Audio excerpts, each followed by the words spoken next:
محبة والهنا وطني أتذكر من أنا.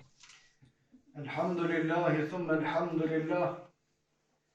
الحمد لله نحمده ونستعينه ونستغفره ونعوذ بالله من شرور أنفسنا ومن سيئات أعمالنا إنه من يهده الله فلا مضل له ومن يضلله فلا هادي له أشهد أن لا إله إلا الله وحده لا شريك له وأشهد أن محمدا عبد الله ورسوله وصفيه من خلقه وخليله أدى الأمانة ونصح الأمة فكشف الله به الغمة وجاهد في الله حق جهاده حتى أتاه اليقين فصلوات الله وسلامه عليه ومن تبعه بإحسان إلى يوم الدين. يا أيها الناس اتقوا ربكم الذي خلقكم من نفس واحدة وخلق منها زوجها وبث منهما رجالا كثيرا ونساء واتقوا الله الذي تساءلون به والأرحام إن الله كان عليكم رقيبا.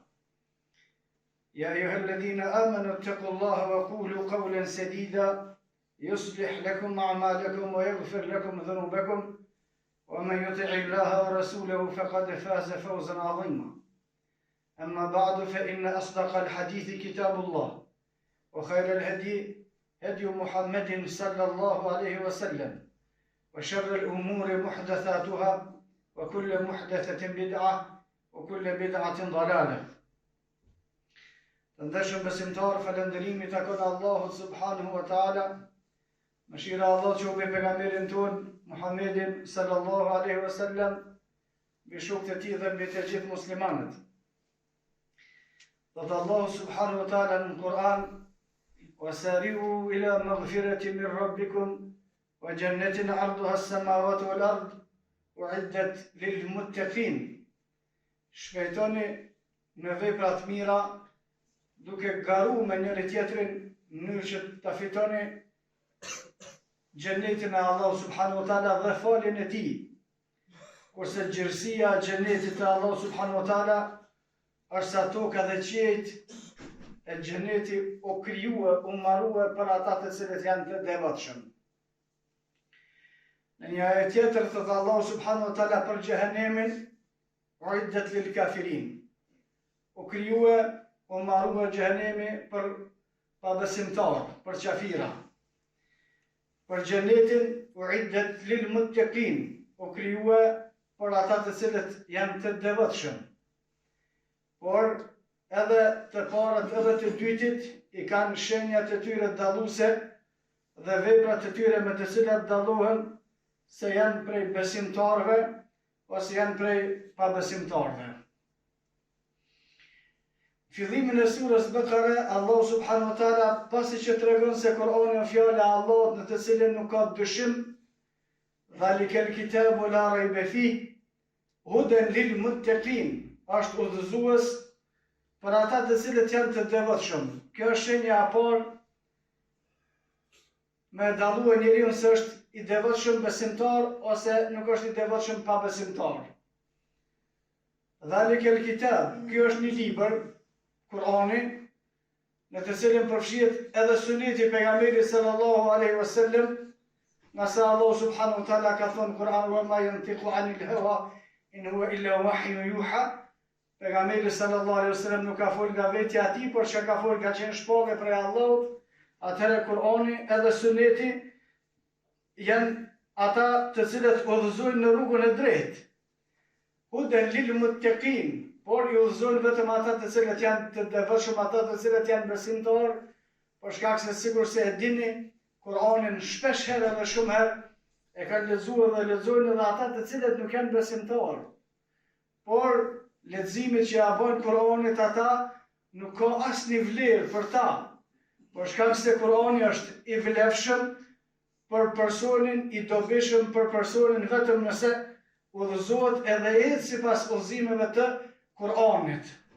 Uiddat lil muttaqin, xheneti i krijuar për ata të cilët janë të devotshëm. Numër 1, të devotshëm janë ata të cilët në jetët e tyre udhëhiqen sipas fjalës së Allahut dhe fjalës së pejgamberit sallallahu alaihi wasallam. Pastaj në hadith pejgamberi sallallahu alaihi wasallam kur ka folur për çështjen më madhore të Islamit, e cila është namazi, ka thonë el farqu bainana wa bainahum as-salat. Dallimi mes neve si besimtar dhe atyre të cilët nuk janë besimtar është namazi. Faman tarakaha faqad kafar. Pejgamberi sallallahu alaihi wasallam thotë kushdo që e lën namazin ka bë kufër. Wasari'u ila maghfiratin min rabbikum. Atër garoni, thotë Allahu subhanahu wa taala, shpejtoni, ngutuni për me fitue faljen e Allahu subhanahu wa taala. E atë që Allahu subhanahu wa taala fal nuk e dënon. Wa jannatin 'arduha as-samawati wal ard.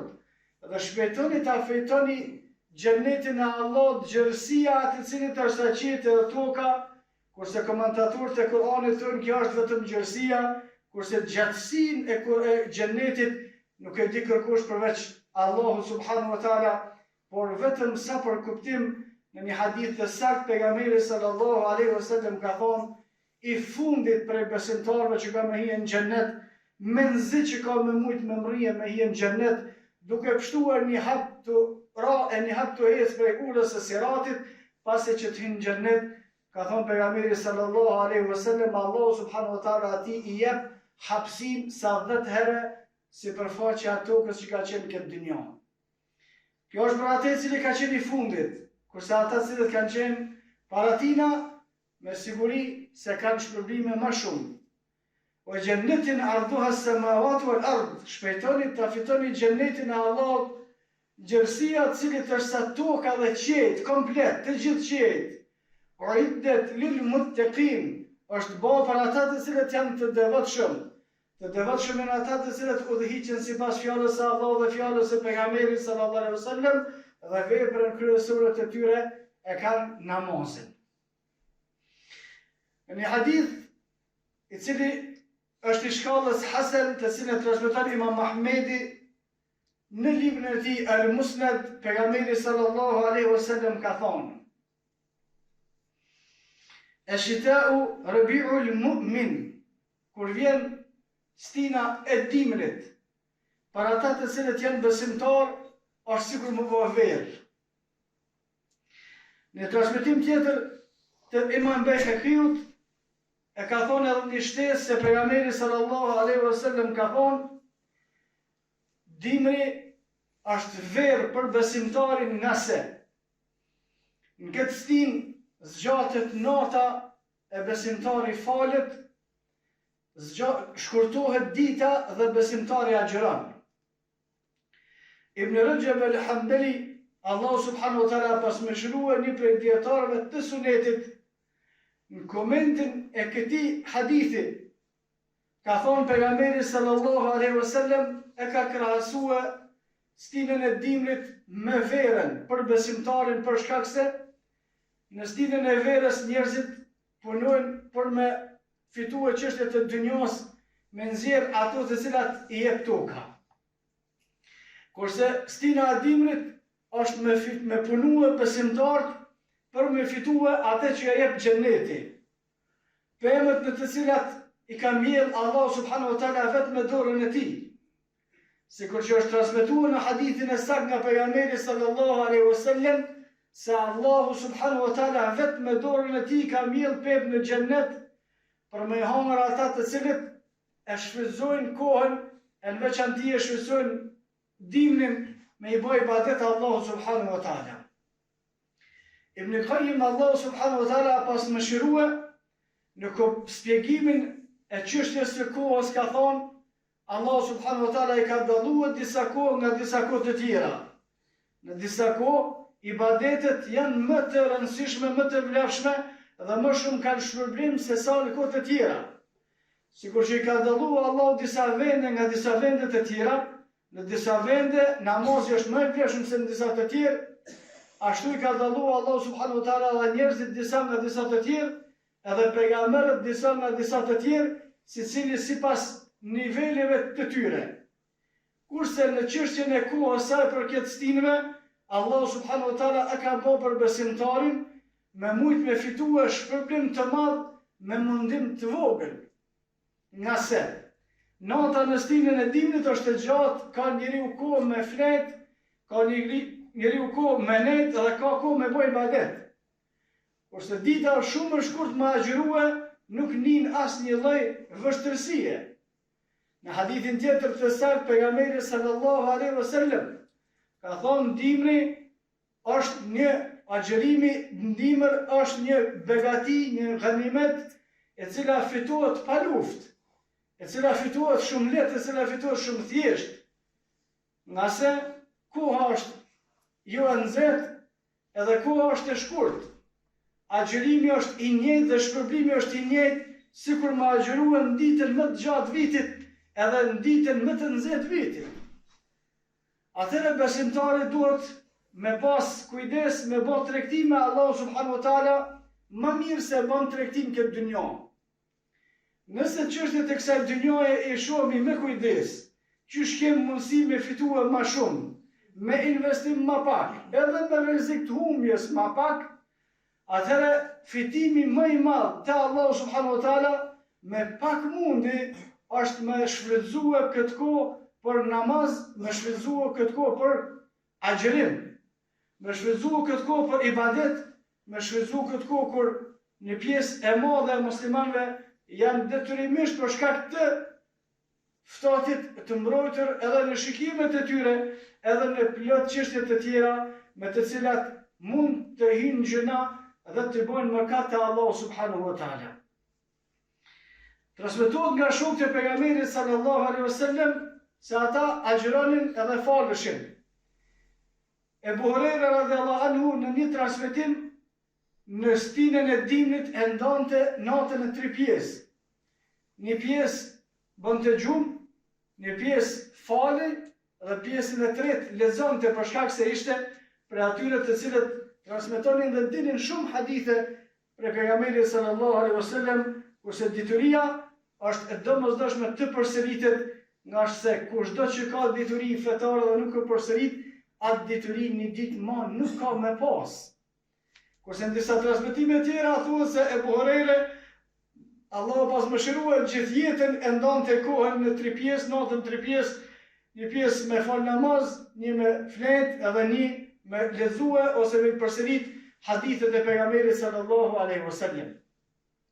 Transmetohet nga Fudhal ibn Iyad, një prej tabiinëve, gjeneratës dytë pas sahabëve, dhe Hasan al-Basri, gjithashtu prej tabiinëve, gjeneratës dytë pas sahabëve, të cilët vajtonin ose qanin në momentet e vdekjes. Dhe janë pyet, pse po qanin momentet e vdekjes? Për shkak se momentet e vdekjes janë momentet e vështira, edhe shumë njerëz e shohin realitetin atë ditë. E që kjo është shumë e hidhur. Kjo është shumë e keqe. Me lanë punën me pa realitetin tonë kur të vjen momenti i vdekjes, është shumë keq. Është mirë me i pa çështjet pak më herët. Me ditë se gjithë secili prej neve ka më ardhur në një ditë në të cilën ka më dorëzu shpirtin e Allahut subhanahu wa taala. E kur vjen ajo ditë, ndrojnë më parimet, edhe ndrojnë cilësitë e njerëzve. Ata të cilët kanë qenë shumë trima, dorëzohen. Ata të cilët kanë qenë shumë me një mëdhaj, janë shumë të vogël. Kushdo i cili ka pretenduar se posedon diçka, atë ditë nuk ka me pas asnjë gjë hiç. Dhe besimtarëve Allah subhanahu wa taala u mëson me pas vdekje të mirë. Dhe lutim Allah subhanahu wa taala që të na jap përfundimin e mirë, nga se pejgamberi sallallahu alaihi wasallam në hadithin e saktë ka thonë: "Innamal a'malu bil khawatim." Veprat vlerësohen te Allah subhanahu wa taala sipas përfundimeve të tyre. Dhe feja jon, imani jon, islami jon ka mu vlerësua në ditën e vdekjes tonë te Allah subhanahu wa taala. Ibadetet e tona, veprat e tona të mira, pendimet e tona vlerësohen në përfundimin e tyre. Andaj njerëzit në ditën e fundit të jetës së tyre bajnë veprime të çuditshme. Prej tyre është transmetuar nga Fudhal ibn Iyad dhe të tjerë prej tabiinëve se para vdekjes ose në ditën e vdekjes së tyre kanë qenë. Edhe dikush për njerëzve i ka pyet, pse po qenë? A ke frikë për vdekjes? A ke frikë për xhehenemit? a ke frikë prej mëkateve tua, atë ka me të marak me jetu hala, e pyetjet të tjera. Kurse fodali Mjad, u aktheu atyre, betojmë në Allah subhanahu wa taala se nuk mi jetë marak me jetu në këtë dynja. Dhe betojmë në Allah subhanahu wa taala se ato çështje që ka qëndosh me krye, kom krye, sa kom pas mundësi, e prej gjunahave jam largu. Sa që një transmetim nga Sufjan ibn Ujejne, qëndron se ka thonë prej kohës kur jam bo me ditë, dorën e djathtë nga amajta, më dalluhet cila është ona amajt, cila është ona djathtë, nuk e dije se me qëllim kom bon do njëherë do një gjuna.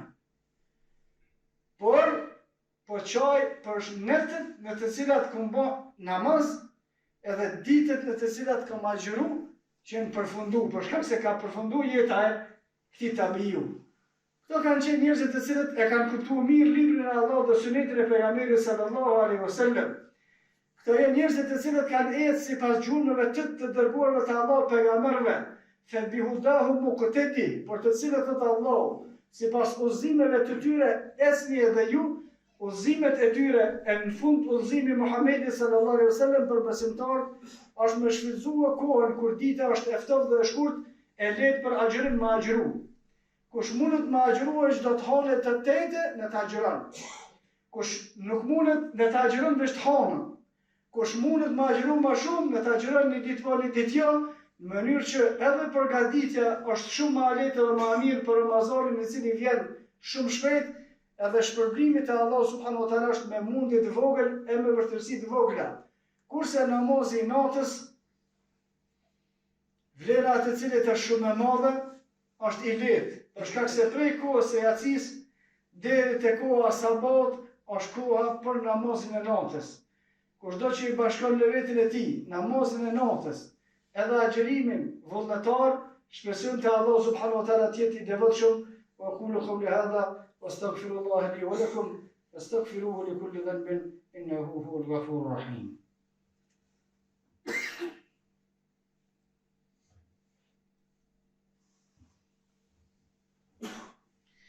Alhamdulillahi wahdahu wassalatu wassalamu ala man la nabiyya ba'da. Ndërshëm besimtar, në pjesën e dytë e shfrytëzojmë për një kërkesë, për shkak se kemi mendu se është koha me ndrua që të tepia të mesxhidit, se edhe kanë qenë dopta kur i kemi vendosur në fillim, edhe kanë lëviz, kanë devijuar për shkak se baza e tyre nuk u shumë e mirë. Tepijat e mira kushtojnë pak. Me që kushtojnë pak, duhet me kontribue gjithë se cili për neve, me kontribue ne që jemi shumë, kontributi që kushton nuk bëhet shumë i madh. Për atë, sot mas gjumoa me siguri se dikush për vllazive qet atë kacën kush ka mundësi me kontribu, ne të kontribuon. Njëtën gjumë e përsërisim edhe gjumon tjetër, derisa të arrihet shuma e caktuar. Të tjerët të cilët dëshirojnë me kontribue direkt, është vllau Omeri që e ka bën dhe e bën regjistrin atyre të cilët kontribuojnë edhe jashta ditës së gjumë. Kushdo që kontribon, inshallah merr shpërblimin për shkak se njerëzit të cilët falen me të, shpërblimi u shkon atyre të cilët kanë kontribuar. Inna Allaha ya'muru bil 'adli wal ihsani wa ita'i dhil qurba wa yanha 'anil fahsha'i wal munkari wal baghi ya'idukum la'allakum tadhakkarun wa qumu ila salatikum yarhamukum Allah.